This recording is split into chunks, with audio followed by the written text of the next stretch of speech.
Bismillahirrahmanirrahim. Assalamualaikum warahmatullahi wabarakatuh. Alhamdulillahirabbil alamin wa bihi nasta'in ala umurid dunya waddin. Wassalatu wassalamu ala asyrafil anbiya'i wal mursalin wa ala alihi wa ashabihi rasulillahi ajma'in. Ashhadu an la ilaha illallah wahdahu la syarikalah wa ashhadu anna Muhammadan abduhu wa rasuluh la nabiyya ba'dah. Allahumma rabbi syrah li sadri wa yassir li amri wahlul 'uqdatam min lisani yafqahu qawli, amma ba'd. Pemirsa Kompas TV yang dirahmati Allah Subhanahu wa taala. Dalam memahami Al-Qur'an ada beberapa metode yang ditawarkan oleh Allah Subhanahu wa taala.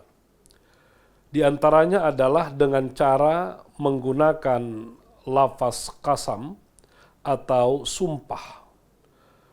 Sebenarnya cara lain yang digunakan Allah adalah dengan meletakkan huruf muqatta'ah di awal surah. Apa tujuan huruf muqatta'ah? Itu adalah agar kita memberikan perhatian yang besar terhadap pesan setelah huruf muqatta'ah itu. Misalnya alif lam mim. Dzalikal kitabu la raiba fihi hudal lil muttaqin. Penggunaan kata alif lam mim yang para mufassir mengatakan itu hanya Allah yang tahu tafsirnya, yang dituju adalah kalimat setelah alif lam mim itu. Dzalikal kitabula. Kitab itu tidak ada keraguan lagi di dalamnya. Begitu juga dengan huruf muqatta'ah yang lain, Toha, Yasin, Nun, dan seterusnya. Cara lain adalah dengan sumpah. Di dalam Al-Quran, Allah bersumpah dengan objek yang amat beragam sekali. Allah bersumpah dengan matahari, wasyamsi waduhaha. Allah bersumpah dengan bulan, wal qamar. Allah bersumpah dengan masa, wal asr, wal lail, wan nahar. Allah juga bersumpah dengan buah-buahan. Wattini wazaitun wa turi sinina wa hadzal baladil amin. Allah bersumpah dengan buah tin, Allah bersumpah dengan buah zaitun, Allah bersumpah dengan bukit Tursina, Allah bersumpah dengan Ka'bah.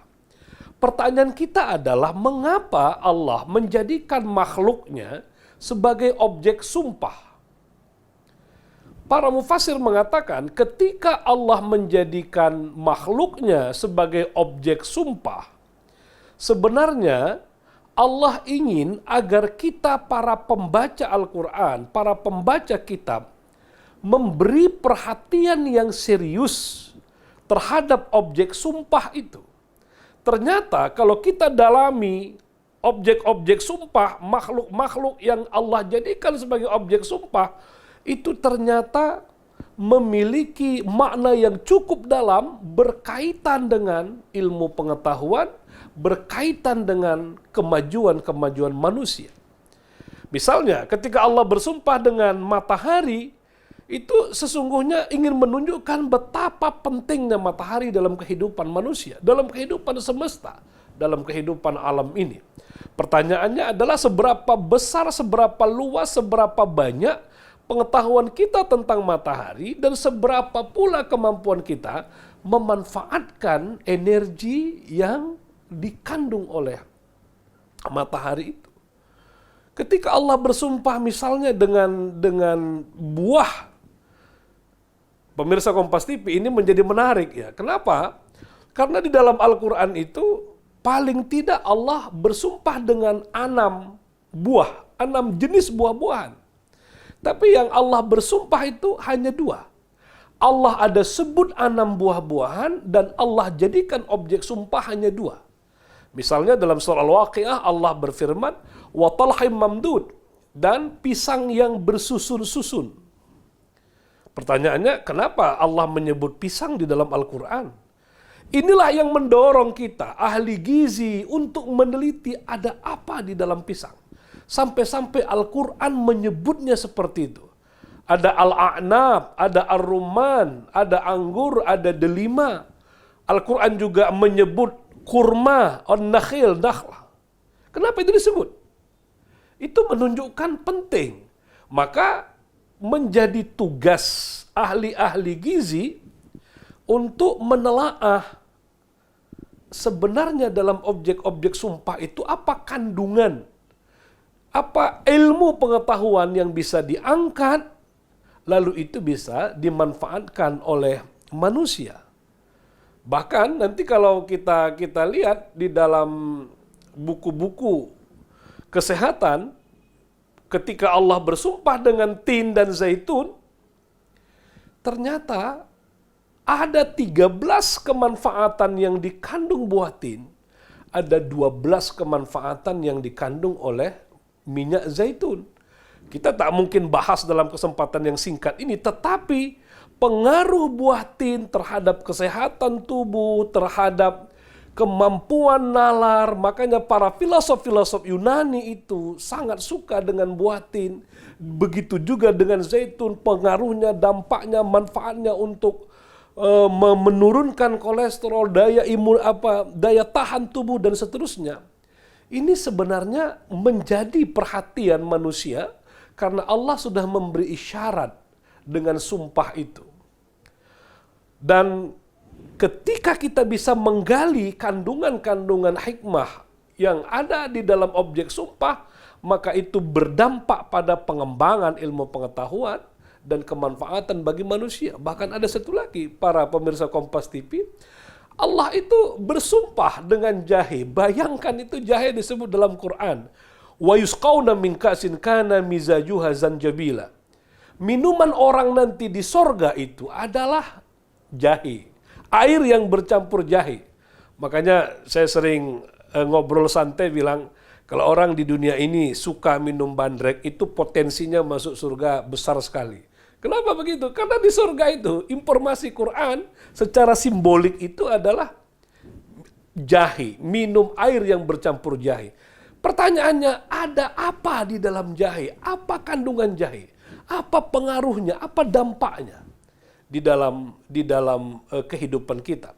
Oleh karena itu, ketika Allah bersumpah dengan makhluknya, itu tidak menunjukkan bahwa makhluk itu suci, lalu disakralisasi, tapi sebenarnya Allah menginginkan kita untuk menggali kandungan-kandungan pada objek sumpah yang muaranya nanti adalah pengembangan ilmu pengetahuan, yang ujungnya adalah manusia memperoleh banyak manfaat dari apa yang Allah jadikan objek sumpahnya itu. Namun kalau kita tidak menggali, kita biarkan ketika Allah bersumpah dengan buah-buahan, kita tidak menggalinya, maka tidak ada ilmu yang bisa kita kembangkan dari itu.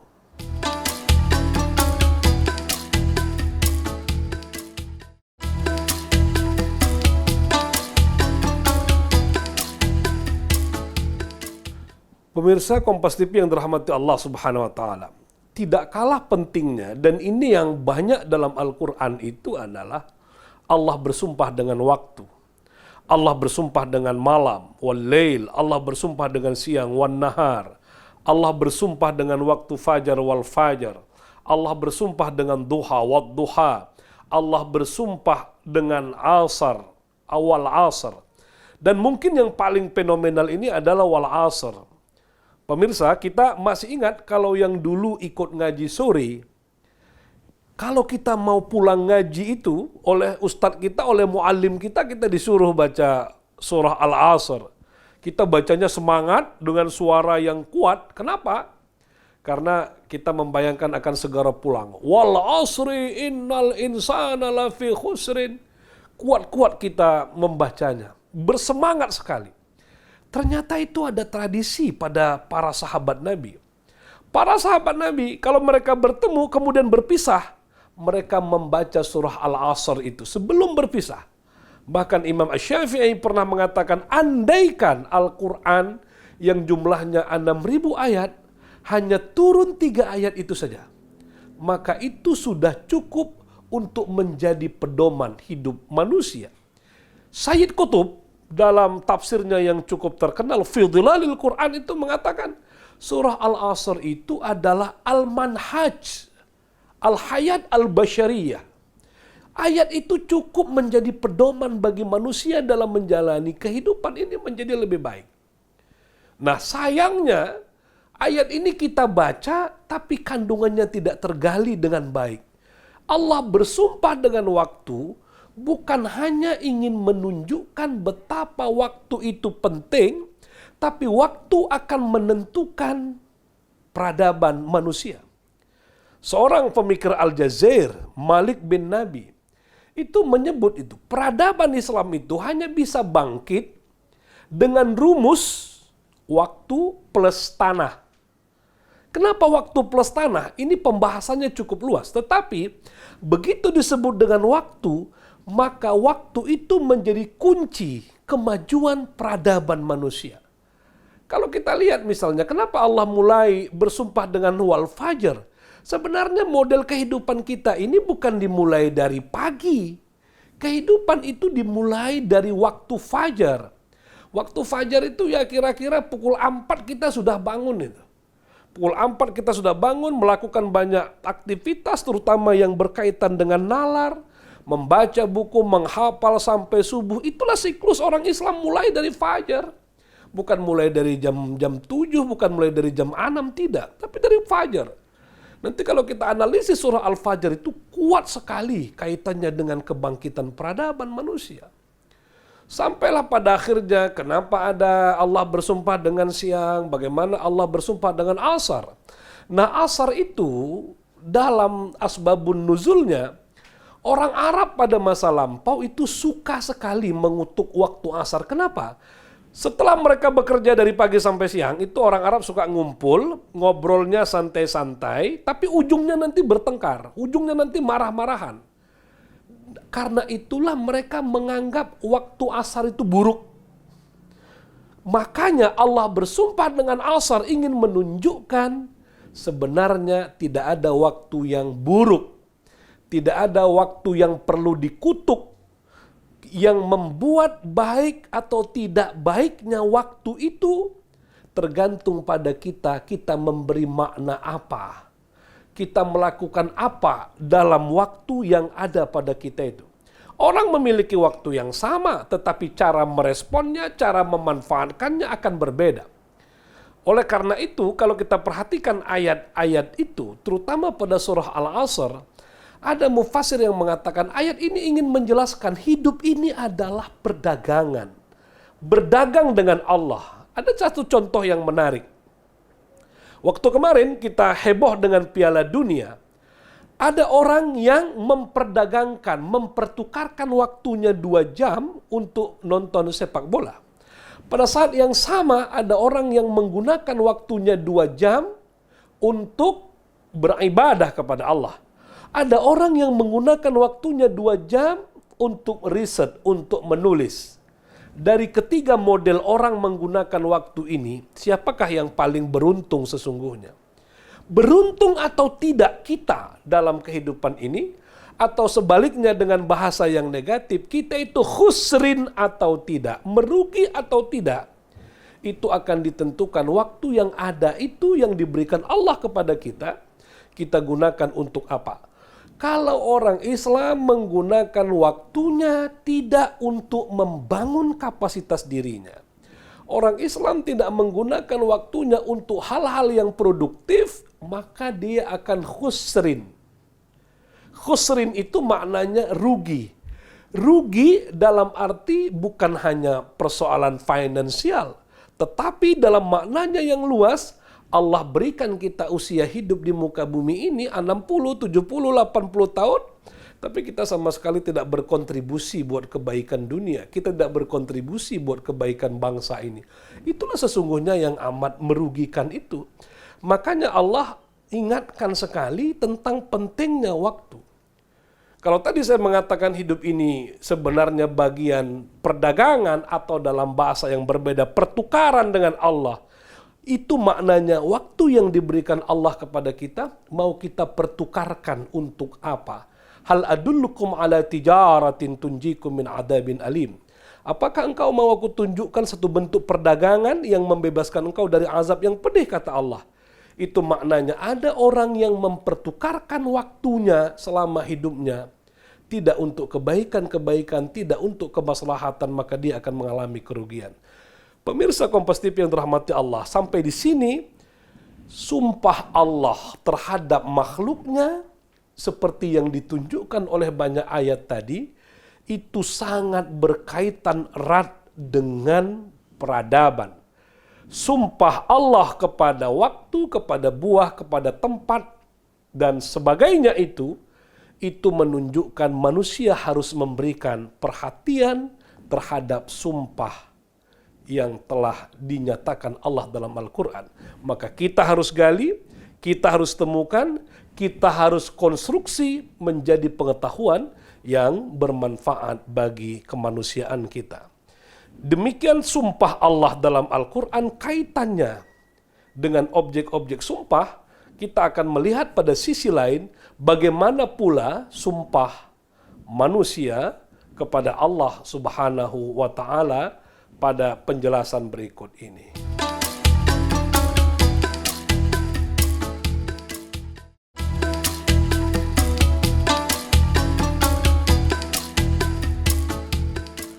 Pemirsa Kompas TV yang dirahmati Allah, setelah kita membahas sumpah Allah kepada makhluk, maka sekarang kita akan bahas sumpah makhluk kepada Allah. Manusia tidak boleh bersumpah kepada makhluk, sesama makhluk. Tidak boleh bersumpah demi ibuku, demi Rasulullah, demi pohon, demi bumi, tidak boleh. Kita dalam pandangan syariat Islam hanya boleh bersumpah kepada Allah. Maka sumpah itu ada huruf sumpahnya. Wallahi, wabillahi, watallahi. Allah kita jadikan objek sumpah kita atau sifatnya. Wal Rahman, wal Malik, wal Kudus, itu boleh. Kenapa manusia perlu untuk bersumpah? Bersumpah kepada Allah. Karena ada konsekuensi syariat. Sumpah manusia kepada Allah ada kalanya diperlukan untuk meyakinkan sesuatu atau menolak sesuatu. Tapi harus diingat, tidak boleh sumpah itu dipermainkan. Pada saat orang berkata, wallahi, wabillahi, watallahi, apa yang dia katakan itu sesuatu yang benar, sesuatu yang serius. Dan kita yang mendengarnya harus menganggap itu sebagai satu kebenaran. Misalnya Bapak Ibu di rumah ada kehilangan, lalu kita menuduh pembantu kita telah mencuri barang yang hilang itu. Lalu pembantu kita berkata, wallahi, wabillahi, watallahi. Dia bilang begitu, sungguh Bapak, demi Allah saya tidak mengambilnya. Saya tidak mengambilnya Ibu. Dia katakan sumpah dengan mengatakan wallahi. Maka Bapak Ibu harus percaya dengan sumpah itu. Kenapa? Karena ketika dia sudah menyebut Allah dalam sumpahnya, maka itu satu kebenaran. Kalau dia berdosa, urusannya kepada Allah Subhanahu wa Ta'ala. Jangan pula orang udah bersumpah wallahi wabillahi, kita tak percaya, kita bilang itu ece-ece, itu kau sengaja menggunakan nama Allah untuk mengelabui, itu tak boleh itu. Begitu dia berani mengatakan wallahi, maka kita harus percaya. Andaikan dia bohong, dia telah mempermainkan Allah dan dia akan menerima azabnya. Nah, oleh karena itu dalam syariat ada 3 jenis sumpah. Pertama sumpah lughawi ya. Sumpah lughawi itu ketika orang berkata wallah, wallah, wallah seperti itu. Itu biasanya banyak diucapkan oleh orang Arab. Itu menunjukkan bahwa yang dia nyatakan itu penting. Yang dia nyatakan serius. Tidak ada implikasi hukumnya. Ketika seorang ayah berkata kepada anaknya, wallah engkau harus belajar, wallah engkau harus membaca. Itu menunjukkan belajar dan membaca itu penting. Yang kedua, sumpah yang memiliki implikasi hukum. Ada yang menyebutnya dengan sumpah munaqidah. Apa itu artinya? Ketika orang bersumpah, maka dia harus memenuhi janjinya. Contoh, wallahi Jumat ini aku bersedekah 10 kotak nasi bungkus.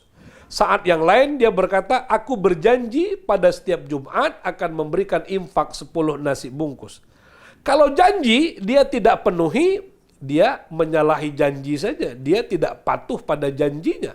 Tapi kalau sumpah ketika dia berkata, wallahi demi Allah, saya akan memberi nasi 10 bungkus setiap hari Jumat. Kalau pada hari Jumat dia tidak melakukannya, tidak membayarnya, maka dia harus membayar kafarat sumpah. Memberi makan 10 orang miskin, memberi pakaian 10 orang miskin, atau memerdekakan budak, atau puasa 3 hari berturut-turut, atau tidak berturut-turut boleh, yang penting 3 hari puasa. Kenapa seperti itu? Karena dia melanggar sumpahnya. Oleh karena itu kita tidak boleh semata-mata menggunakan sumpah untuk bermain-main. Sumpah adalah ungkapan serius, gunakan untuk meyakini bahwa kita akan melakukannya, atau gunakan sumpah untuk menyatakan kita tidak melakukannya sama sekali. Yang tidak boleh itu adalah sumpah ghamus. Sumpah ghamus itu adalah sumpah palsu. Sumpah palsu itu ketika orang berani berkata, wallahi wabillahi watallahi, dia mengatakan bahwa ini terjadi, ini begini, padahal itu tidak ada. Orang yang sumpah palsu tidak ada kafaratnya. Kenapa tidak ada kafaratnya? Karena itu dosa yang amat besar, kezoliman yang amat besar, dan dia setara dengan dosa syirik kepada Allah, dosa durhaka kepada orang tua, dan seterusnya. Pemirsa Kompas TV yang dirahmati Allah, dari penjelasan makna sumpah dalam Al-Quran, sebenarnya kita menemukan 2 hal penting. Ya. Yang pertama, ketika Allah bersumpah dengan makhluknya, itu menunjukkan bahwa objek sumpah harus dijadikan sasaran riset, sasaran penelitian untuk melahirkan ilmu pengetahuan dan teknologi. Tapi pada saat manusia bersumpah kepada Allah, maka itu adalah cara yang paling akhir yang bisa digunakan manusia untuk meyakinkan dirinya, meyakinkan orang lain bahwa dia melakukan itu atau sama sekali tidak melakukannya. Ini sumpah digunakan untuk hal yang baik.